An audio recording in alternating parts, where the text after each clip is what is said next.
Talo Vave, guys. Welcome back to another episode here on our channel, our usual end of the month podcast, where I get to answer some questions, that you guys post on our community tabs, but now also on our social media pages. So it's great to have you guys back on another episode. Special fatalofa to our Ainga members, and hope everyone is doing okay. Today is Saturday here in Samoa, and as you guys see, it's pretty early in the morning. I was going to go do my usual chores, but then I thought might as well get our podcast out of the way before I head to do my chores. So hope you guys enjoyed today's podcast. We're going to get started now. So as you guys are aware, we do have our social media accounts now, and great tip from one of our followers on Instagram who said probably use Instagram as another means to get our questions through. So not only we use our community tabs on our YouTube page, but we also use our Instagram and our Facebook now. So for our next end of the month podcast, be sure to send in your questions or maybe comments through our usual social media accounts. If you haven't followed them now at Samoanfarmer or Samoanfarmer on YouTube. So we're going to quickly look into our questions first from our community tabs before we move to our social media accounts. All right, and our first question on our community tabs page is from Tina Tuimavai 8901, and they're asking, do you work besides from the farm? So this is I think I've answered this previously, but yeah, I do have a 9-to-5 job. As you guys might be aware that I am also a scientist, and that's my daily 9-to-5 job. So when I'm not work, because usually I work 9 to 5 from Monday to Friday, but then on the weekends I spend my time on the farm to cover, because that's the boys and uncle take care of the farm from Monday to Friday, and then I help out where I can on Saturday and Sunday. So those are the days I usually am available to make content as well, is on Saturday and Sunday. But mostly I reserve Sunday for our Sunday cooking tonight episodes, and Saturday is our videos where we try to catch some updates on the farm. So that's why at the end of the week I usually have 2 posts, which is 2 videos, which is the one on Saturday and then the one on Sunday. But yeah, apart from the farm, I do have a 9-to-5 job. So great question, and thank you for that. Our next question is from John Hernandez, asking, what is your bunches and prices, and do the roofs and full? So I'm assuming it's regards to the taro.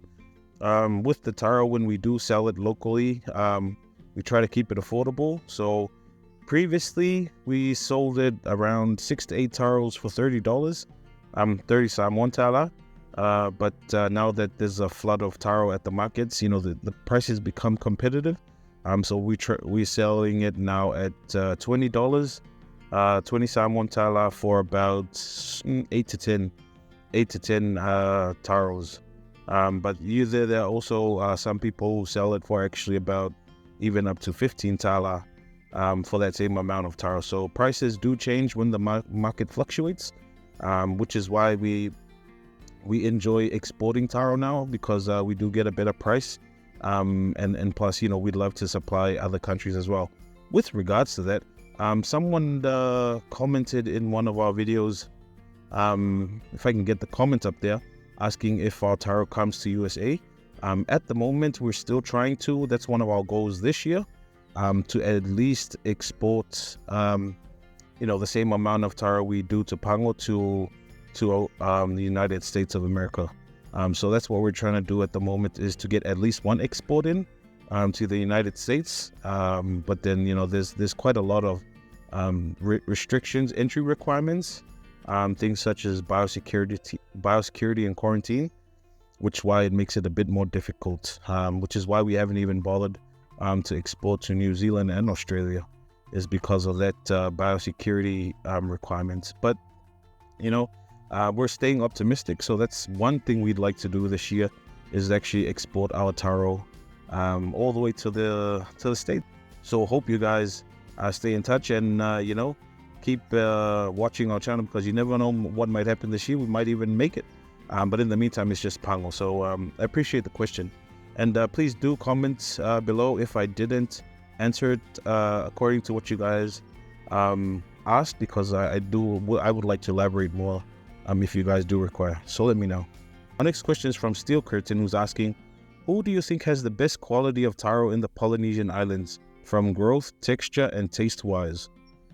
Great question from Steel Curtain. I think it's really hard to answer this question because I haven't tasted other taros from around the Pacific country, apart from Fiji, where I was traveling to Fiji last year in November. If you guys see this episode, where I did travel there, and that was the only time I got to taste Fijian taro. So I really enjoyed the Fijian taro. It was actually quite mapo, so that solid taste, that solid texture. But in terms of growth, if you guys see Life on the Rock, the New Way Life on the Rock Jay's page, Jay's YouTube channel, I think Life on the Rock, if you guys see the Life on the Rock YouTube channel from New Way, I love that guy's channel. Those guys have got some really good taro based, growth. But taste-wise, I'm not sure. But the growth of the taro New Way is, I don't know, man. That's like some next level growth. So I think that's the majority of where I can base most of my opinion. But here in Samoa, our taro are doing quite well, given the fact that, we were, badly hit with the Samoan leaf blight back in 92 or 93. And that was after those two major cyclones. And, that devastated a lot of the taro plantations here in Samoa. So from that point onwards, it was really hard to revive the taro industry here in Samoa, especially getting good varieties which were resistant to the taro leaf blight disease. So I think from then on, the Ministry of Agriculture and Fisheries have been doing a lot of breeding, experiments with different varieties from around the Pacific to try and get a more resistant variety to TLB.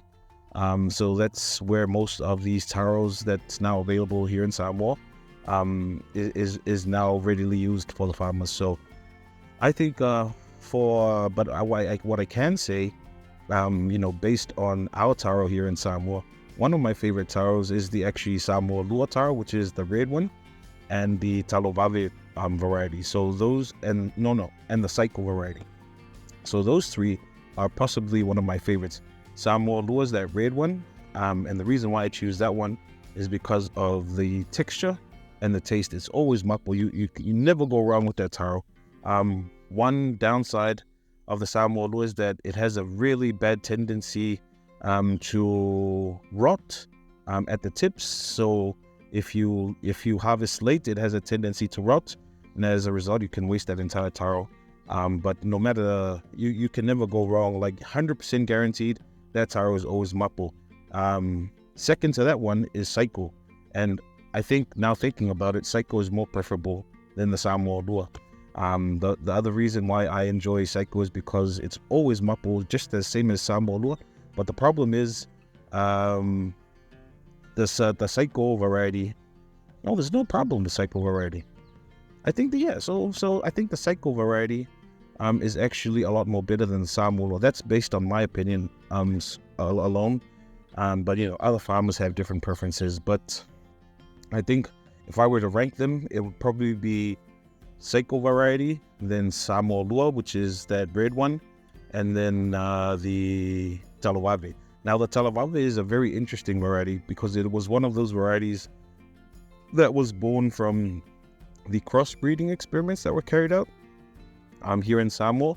And the one thing about the Taro Vave variety is that it has it's got a greenish color when you boil it in water, but it's also it's mapo at times, but sometimes also susu, so that wet taste, and that's the reason why. So it's sort of like an acquired taste you have to get used to. But I think texture-wise, Taro Vave is good. One thing that the Taro Vave outranks the Saiko and the Samoa Lua variety, which is the red one, is the growth, because the Taro Vave grows extremely fast. So within 4 to 6 months, you'd have a decent sized comb, probably up to 6 to 8 inches in length, and also the width would probably be about 4 or 5 inches as well. But it's a really big taro. If you guys see in our other episodes where we're harvesting taro, that's the Taro Vave, which is white, and that's a really good taro. So I think those are my best 3 taros here in Samoa, and those are probably the most common ones you'll find on our plantation. But I think that's my opinion on it, and hopefully we can get probably a collaboration coming soon with some of our other farmers around the Pacific as well, because that'll be really good to get the opinions of other people, of other farmers around the Pacific, and compare taro to get probably the best taro. But yeah, I really enjoyed that question, so thank you for that. All right, so that's it from our community tabs post. So we're just going to pop into our Instagram page and check if we've got some questions there, which I'm pretty sure there were quite a few there. So we're just going to check them out now.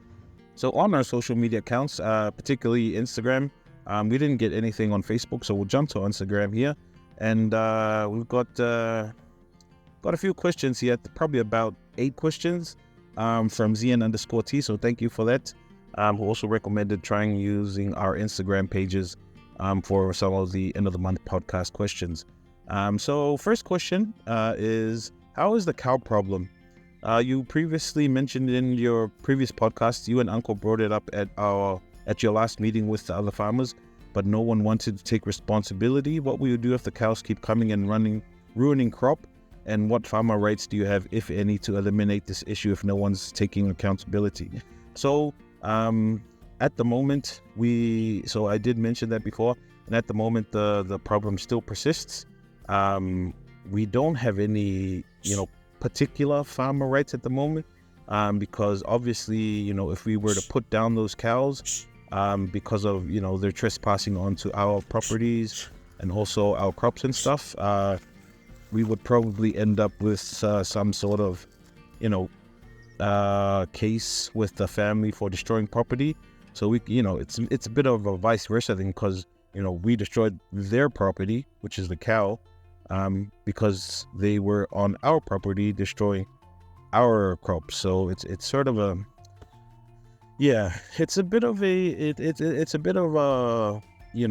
tangle, but we try to work it out with the families. So that's why some of these families have a very big cattle farm, and it's very hard to look after their own cows. So some of the time their cows, even the person, they have a person looking after the cows, and they can handle the large amount of cows inside the cattle farm. So sometimes so we have approached them, we've talked to their families, and it's the problem still persists. So I think it's probably best to leave it the way it is, but continue pushing for the village to make more harsh punishments especially for the roaming cows, because with a lot of the families that have cattle farms at the moment are also quite empty now, with a lot of the boys in the family traveling overseas for the regional the seasonal thing where you go apple, where you go pick fruits and stuff for companies overseas. And as a result, some families don't have that manpower to look after their cattle farm. So we do have that that sense of it's hard to tell them, but they don't have anyone to look after their cattle farm. So we try to work together at the moment with that, but it's very difficult at this stage. So I think the best thing to do is to try to beef up the security fencing around the cattle farm, just to ensure that your cows are okay, so that they don't go trample, but also make regular trips to the plantation to check on it. So as the saying, sometimes you can't control the wind, but you can control the sails on your boat. So I can't control the whole cattle situation, but what I can do is something on my part to ensure that my plantation doesn't get trampled on anymore. So that was a great question, of one of your 8 questions. I really appreciate it though. Next question is, So happy you got the drone, all of your hard work reaping fruit. What else is on your list when your views and audience increase? Any ideas for new gadgets or improvement on the farm? At the moment, we're still trying. I think one of the, specifically for our YouTube channel, probably trying to get a proper studio. As you guys see, it's again under the trees, but I wouldn't mind just like a proper place to record and stuff. But you know, one of the joys of being a farmer is being out in the open. So I guess we could probably do this until we get a proper place to record. Probably some good lightings and stuff. I'd love to have a very fast computer to do edits and stuff. So that's what, at the moment, I use my phone, which is a Samsung Note 20. But prior to that, I had a Samsung Note 10, and that Note 10 was the one I started the channel on. I had about probably 40 to 50 videos on that phone, and then my wife got me a Note 20 for my birthday, which I did the rest of the videos up till now. So that most of the videos on all of the videos on our YouTube channel has been through my phone, and also the editing has also been done on my phone. So that's why it's quite remarkable. Just thinking about how something like this can be used properly, and can benefit you a lot. So sometimes kids these days use phones, negatively for, there are better ways to use phones, and this is one of them. And that's probably something I'll look into in the coming future, is probably getting a computer with just a faster processor, because it does, become quite an effort to edit episodes sometimes, especially having a 9-to-5 job. With regards to the cattle farm, and the plantation, the farm in general, we're probably the next development we're looking at is expanding our plantations. So our usual plots that we've been planting the past 2-3 years, we've discussed with Uncle that we're probably going to let the vegetation grow on that, so we won't plant it anymore. And just to allow the time for the soil to become fertile again. But we're now beginning cutting down more trees of our existing plots. So if you guys see this episode, this is where we've begun cutting the trees of this new plot, so that we can begin our plantations there. So all in all, we're trying to get this plot done through this year, clear out all the trees, cut them all down, start planting them, and that'll give about a year for the entire land that we've been using to become refertilized again by allowing the vegetation grow. So once this is all down and that new plot is all planted, and then the new land, the old land, which has been used 3 or 4 times now, will become fertile again, and then now we've got a bigger plot of land to utilize for farming. So, and that's just a small amount. We haven't even gone to the other plots of land that my wife's family owns. So we're just trying to stay in this small area, but also at the same time trying to utilize it as much as we can. So of course there's a lot of investment that goes into cutting down trees and developing the land. And that's why some of the times, I try to look for projects and funding from government ministries that help assist farmers, which I've been successful in one of them, which is the Samoanfarmer project by the Ministry of Agriculture. And that project there was, the project that really boosted us from subsistence living to a more commercial approach in which we're doing now, because they gave us a lot of tools and a lot of equipment, which has helped us boost production. So really grateful for that project. But I think that's the only development. And also we'd like to build a small house, just like a small shack at the cattle farm, just to help us as well with some nights we can sleep there rather than sleeping here at the house, and it'll make just things more efficient, as we don't have the travel time. That'll be eliminated because we'll be sleeping at the farm. So that's some of the developments we're looking into in both our YouTube channel but also our farm. So thank you for that. So third question is, It would be great if you could add a video or in a video, an intro of your family. We see them a lot, but don't know their relation or the role they play in your family and on the farm. I also think it was what he's commenting when he said, "This is a cow." He should do more commenting.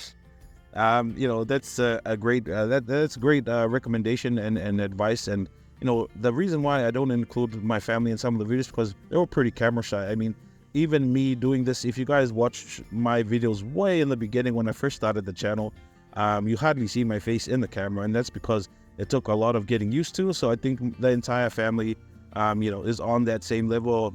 Just they not yet have the confidence to jump on the camera with me. But maybe down the line, it's something we could look into, and something it'd be great video, because us Samoans, we're all about being a community and being a family, and introducing the family would really help everyone get that the family connection that we Samoans are used to. So I really appreciate that comment, and hopefully my family will come around, and they'll all join in the video. But at the moment, that's why in some of my videos you just see the kids running around. During my cooking shows as well, is because they're kids and stuff. But yeah, it's something I'll definitely look into, and I really appreciate it. So we'll definitely look into getting that, introducing the family members pretty soon on hopefully sometime this year when they'll all come around to being confident on camera. Really appreciate it. Now we're on to the fourth question from ZN_T. You mentioned the study you've done in your last podcast, and it surprised me, as you've taken a very different turn from forensic science and now farming. What made you want to leave what you studied to do farming? Do you ever think of returning to doing something related to your degree? This is a very great question, and I'll quickly, because I previously talked about it, forensic was something I was really into because it was something very new in Samoa at the time. So when I went and did my forensic degree, I came back, implemented some stuff when I was working for the police. And then after that, I saw that there needed to be a forensic lab, independent from the police. Because if you take away forensic science from the police, then it just becomes more reliable, knowing that, the forensic evidence is not being handled by the police throughout the entire time of the case. So when it's handled by an independent laboratory, it makes it more reliable, knowing that, okay, so they weren't police officers, so there's no sort of bias going on. Which is why I'm at my new job now with the Scientific Research Organization, and that's where I'm trying to implement and trying to get that set up. So a new forensic lab for Samoa. So it's been about 4 to 5 years now working there, 3 to 4. Yeah, I think 4 years now. And I've really tried to implement that. So I'm still working on forensic science at the moment, and I still do it with my 9-to-5 job. But most of the time, the reason why I really got into farming was because my family needed an additional income, and I saw a very big opportunity when I saw the land.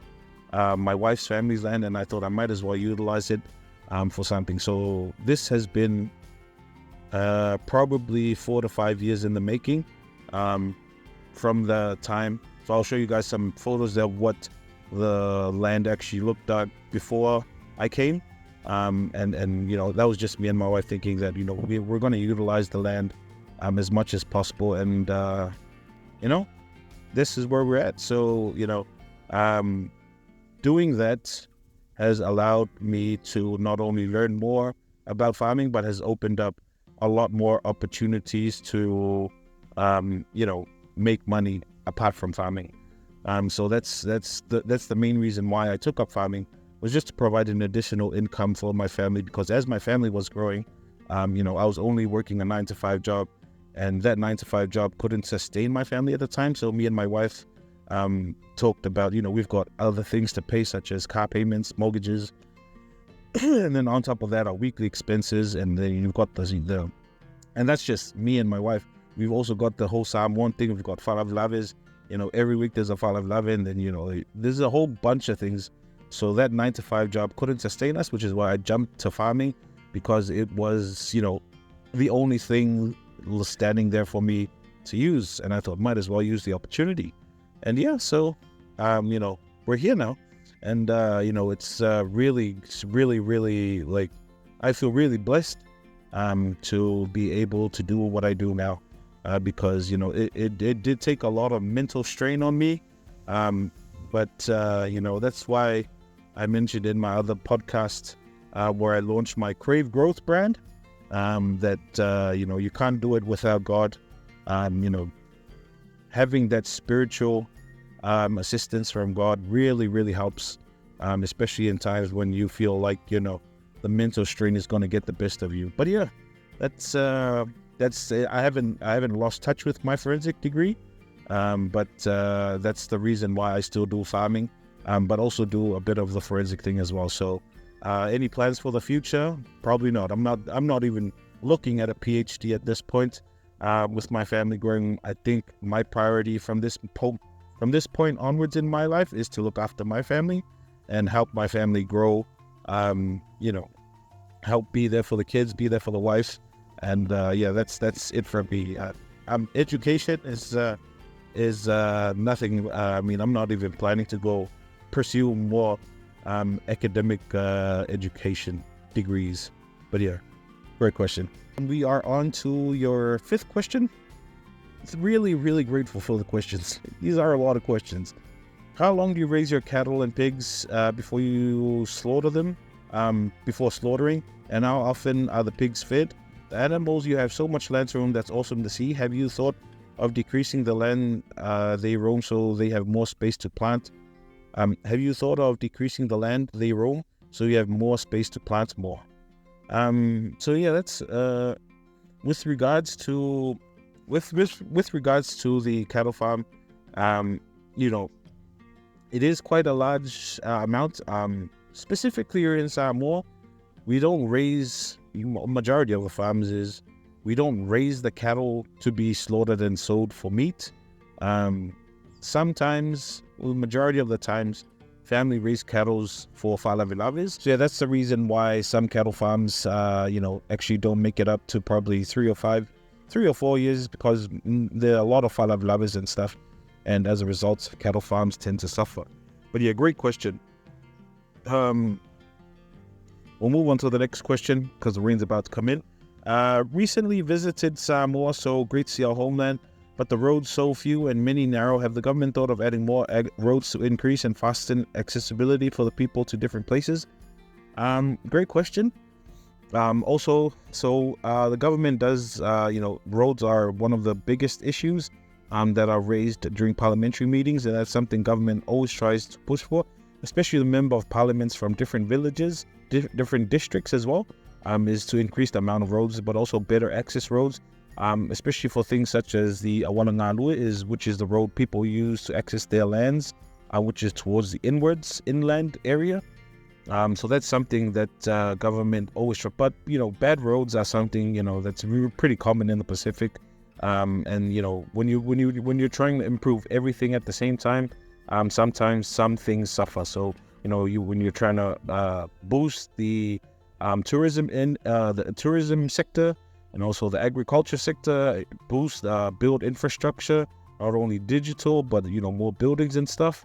Sometimes fundings, the money doesn't go where it needs to go, but that's totally up to the government on the day, and hopefully that's something they'll look into. But we do have road maintenance going on, so they're building new roads and fixing old roads as well, and that's in preparation for the Choga meeting to be held here in Samoa, I think September or October. But yeah, definitely something the government is always trying to fix during every parliamentary sitting. So something, that probably best fit for a politician for the question. But thank you, great question. All right, your seventh question, 7 out of 8, almost there. Apart from the Sunday tour night where it's a feast, family feast, what are the meals you and the family would typically have during the week? Great question. So as you guys always notice on Sundays, we probably do more than 3 dishes, or 3 at least. And that's the reason why, is because most Samoan families eat out on Sunday too. Everyone balls out, spend to get a lot of food on Sunday. But during the week, it's pretty slow for our family. So on Monday, Monday is our sandwich day, and on that day we have like sandwiches. So probably like butter and bread and some tea. If not, we'll do like an egg or tuna sandwich. Because Sunday was a heavy day, so Monday is a bit light. But then progressing throughout the week, it'll probably be something like falai ilingi and falifu, or falai ilingi and laiso, or like bisupo, like I did for this episode here when I was doing with the boys.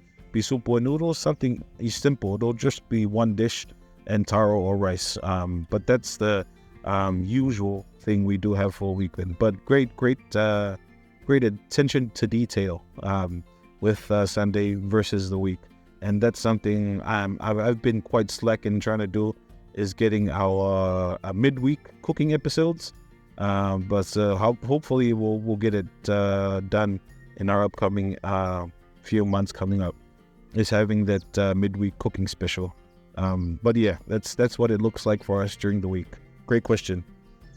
And finally, on to the last question. If you made it this far, thank you guys.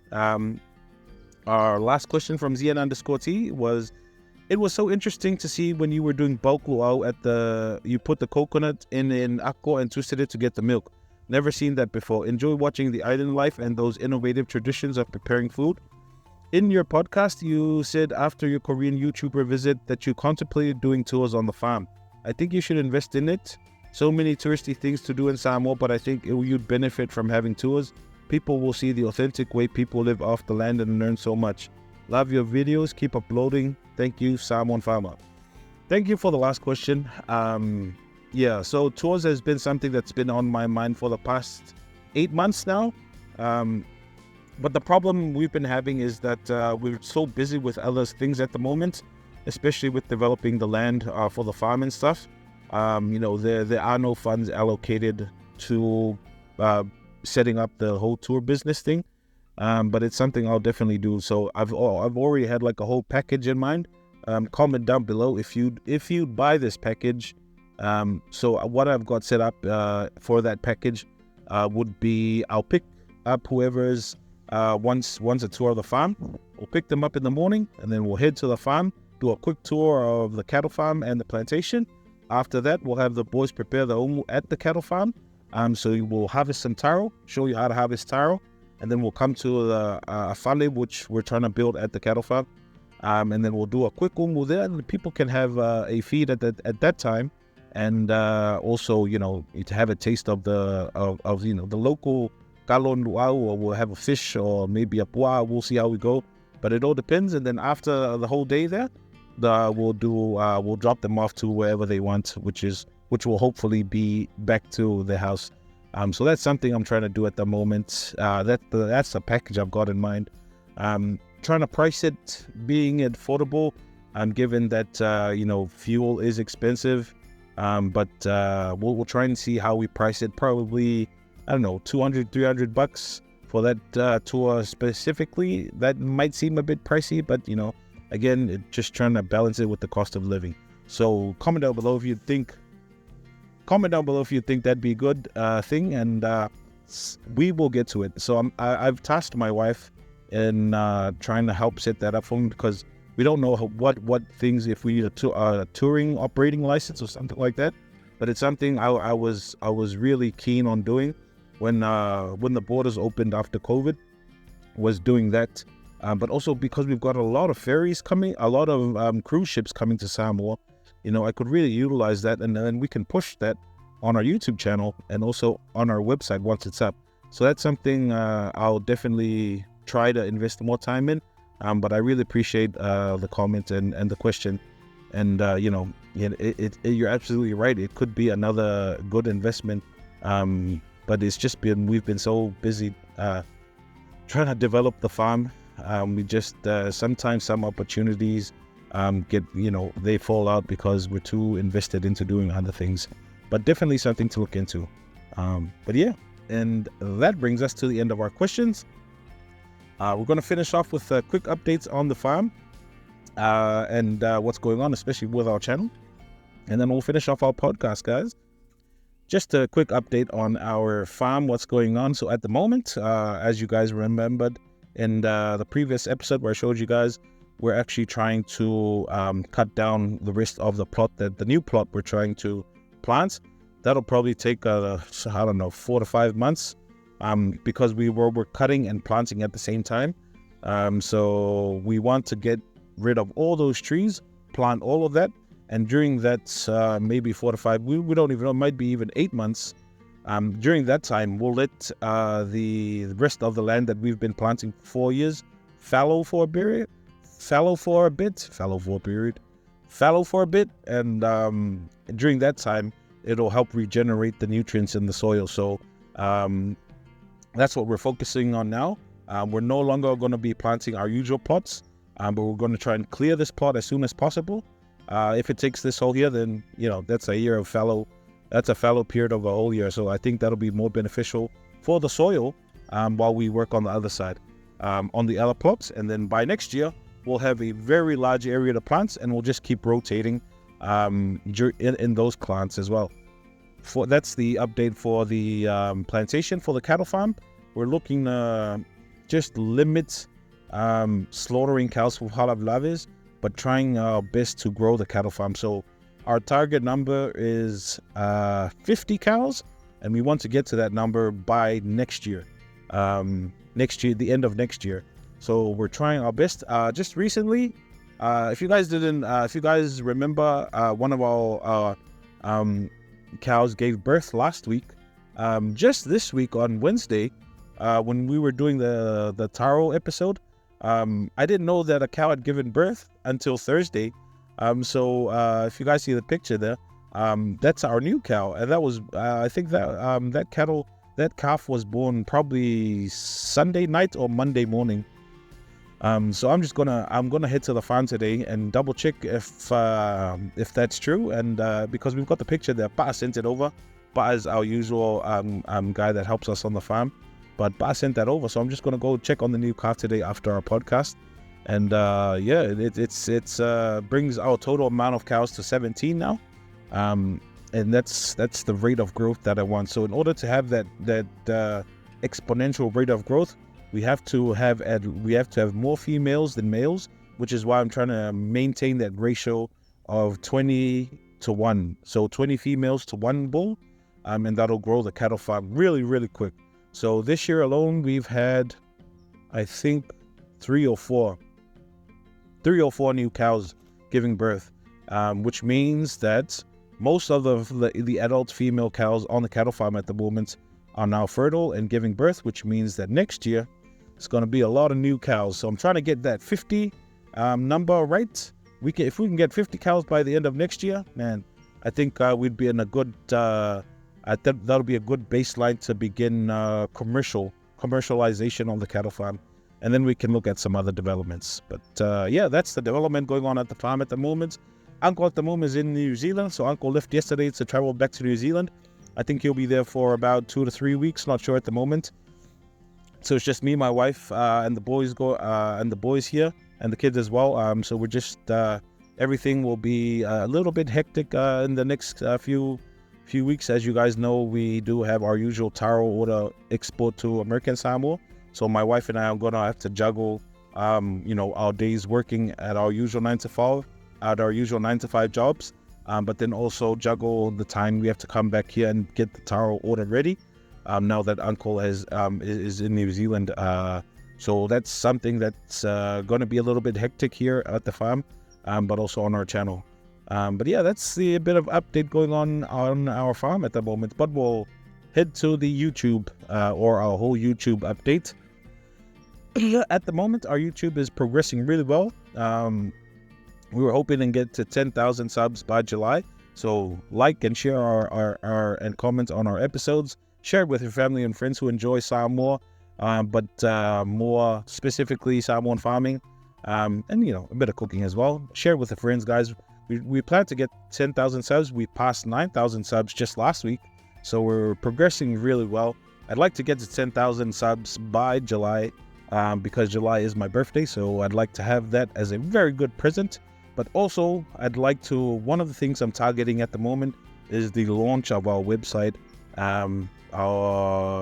by July, as a as a, as a milestone for this channel, reaching 10,000. So I'm currently in the works at the moment of building the website again. I tried it last year, spent about $500. That's all gone, wasted as well because it didn't go through. And so yeah, it's just it's just so much things going on. I'm just trying to do at the moment, which is why I've been delayed trying to set this up. But once I get the website up, it'll be a lot more things available for you guys.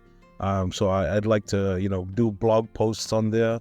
We'll sell our merch there. I can also do other things as well, especially like for the tour, the tour thing we're trying to set up. That could also be available on the website. But I want to do like a whole thing on the website. So hopefully that goes through, and that's something I'm investing a lot more time now, is to setting up that website as soon as possible. So yeah, that's a bit of an update for us on our YouTube channel, and also the whole digital arena of farming things going on. But yeah, guys, hope you enjoyed it. We're going to wrap things up now. So now that we've come to the end of our podcast today, guys, I'm actually going to head to the farm now. We'll probably edit this later. But I'm just going to head to the farm to check up on some things. Just want to take this time out, guys, to say a thank you for tuning in today on our podcast. I really appreciate it. The growth of this channel has been phenomenal, and it's something I didn't expect. But the way that it's grown so much now, actually motivates me more to do more of this content around Samoanfarmer, the whole farming thing, but also just a view of the Samoan life here in Samoa. So I am glad that you guys enjoy it. I'm also very grateful for you guys as an audience, that you guys enjoy the channel so much. Special thanks to our usual Taro Vave members. Remember, guys, we do have memberships on our channel now, so you can be a part of that membership. Every month we have a monthly subscription, so be sure to check that out if you want to help the channel. But also just want to special thanks as well for all of you guys that have messaged through, given me support as well. There was a couple in Hawaii that's always messaging us and have helped us with donations. Also, I've got a friend in Pango who's helped me with camera stands and everything. So I really appreciate it, guys. It just shows that you guys enjoy the content, and helps motivate me to make better content for you guys.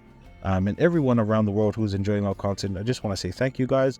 I really appreciate it, because I'm just a farmer doing farmer things, but you guys really enjoy it. So we'll definitely grow this channel to a lot, to a better stuff, hopefully in the near future as I go. And you never know, I might even actually make this a full-time thing, but we'll see how we go. We don't want to count our eggs before they hatch. But that's it from me, guys. We'll definitely catch you guys on our next episode, which will be our cooking tomorrow. Yeah. And then that'll be it for this month. That'll be it for this month. So I just want to say thank you again, guys. Hope you all have a blessed weekend. We'll definitely catch you guys on our next episode. But until then, God bless, take care, stay safe. See you guys soon.